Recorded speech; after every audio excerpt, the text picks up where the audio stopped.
What's up, guys? Welcome back to It's Me Tinx Live, exclusively on Radio Andy Channel 102. As always, this is our weekly time to talk to each other with a live Ask Me Anything.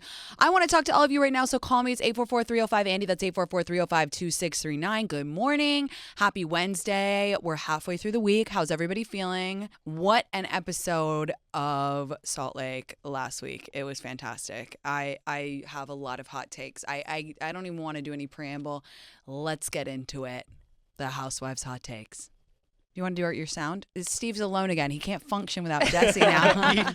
I need Jesse because usually I fire the sound from my computer. Okay, whatever. Yeah, Jesse, we miss you. You guys know what it sounds like. Housewives hot takes. That's my opinion. That's my opinion. No, so, okay, Salt Lake was amazing First of all, Lauren, you are the real clairvoyant because you said Whitney was going to have a good season, and she's absolutely slaying the season, slaying the house down. She just is. She really is killing it.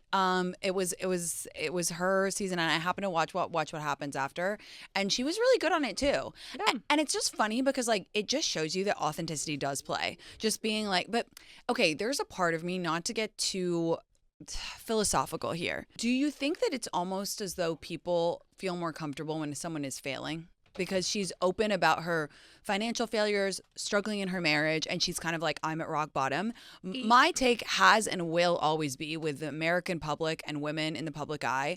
They like them for a little bit if they're on the up, but mainly they like to see them at rock bottom, or they like to put them at rock bottom and then be like, oh, you deserve to be there. I agree with that. I think it's also in partial like the relatability of like struggling with your business or For having sure. a failed business. Also, I totally forgot about Justin getting fired. She brought this up in her speech at the lunch. I totally forgot Justin lost his job because of like, wasn't it like it was really stupid. like It was like videos of them, like sexy videos or photos of them. I thought it was because they did that like paint thing where they were like Yes. rolling around on the floor. Yeah, okay. So, yeah. And so he said they decided to part ways. I just recently rewatched that old episode where he says it. Yeah, and Yeah. that was sad. And so It's she weird. like felt like she needed to like stop getting tattoos and remove the stripper pole from her house and be this like buttoned up person because she felt bad Yeah. of what had happened to her Yes. husband. And so she kind of like lost her identity in that. And I totally forgot about that. I know. I think I think it's a couple things. I do think that I think you're right. It's relatable to struggle in business and relationships.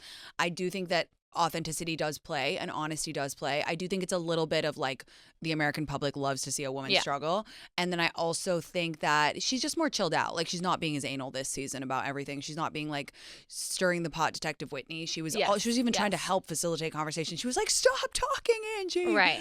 But that was one of the most insane lunches in Housewives history. It was nuts. It was, my ears hurt. Do you think Whitney got some advice from someone and been like, you could be the first housewife in history to face a financial problem head on and just be relatable and awesome? I was actually thinking about money and Housewives and how I think that there's this trope throughout all the franchises to be massively ashamed about going through financial difficulties. And I understand that because, you know, it's a show supposed to be about, it's not supposed to be about rich people, but like It's kind of casted on wealth. kind of casted on wealth. But if you think about OC, they weren't all super wealthy. They were more normal. And then Right. when they started getting into New York, Beverly Hills, all those franchises, they were very wealthy. Yeah. But in its you know, in its conception, it wasn't supposed to be about super, super rich people. But there's so much shame. And I just think that's so interesting because like there's nothing to be ashamed about. Like times are really tough and finances are hard,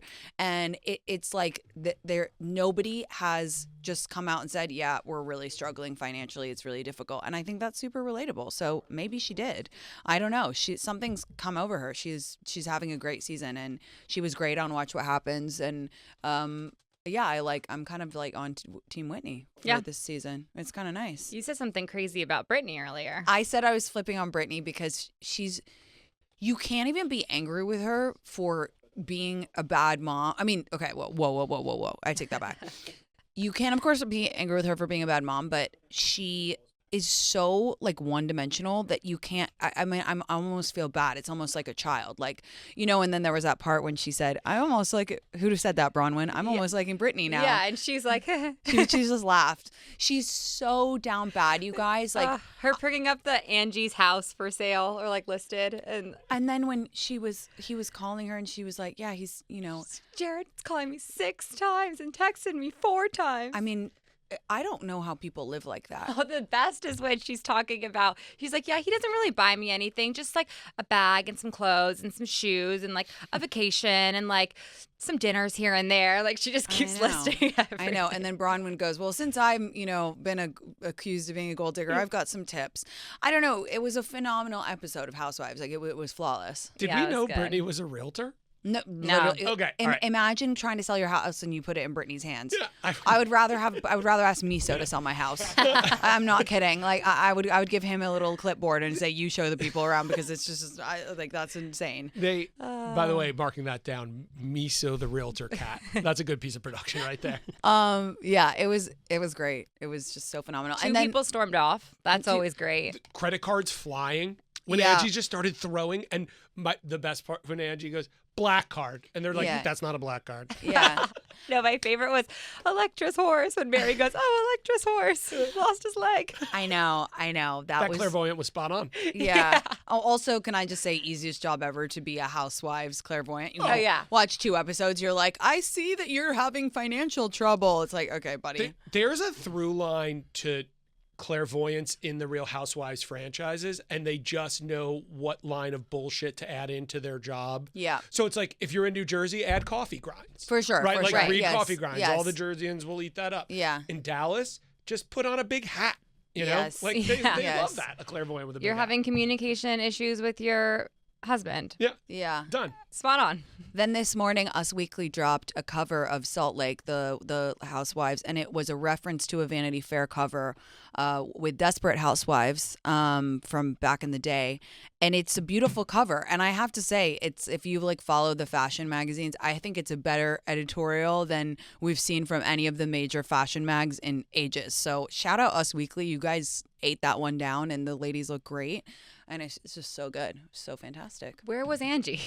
I don't know. I still want to know. She's the only one not on the cover. I know. find it And fascinating. Brittany's not a full-time housewife. She's a friend of. Right? She's a friend of. But Angie is a full-time cast, right? Angie's got a snowflake. I believe she's the middle position with the snowflake. I know. That's, also. yeah. She's got a snowflake. I found it wild that she wasn't on it, and somewhere she is very angry. Yeah, I know.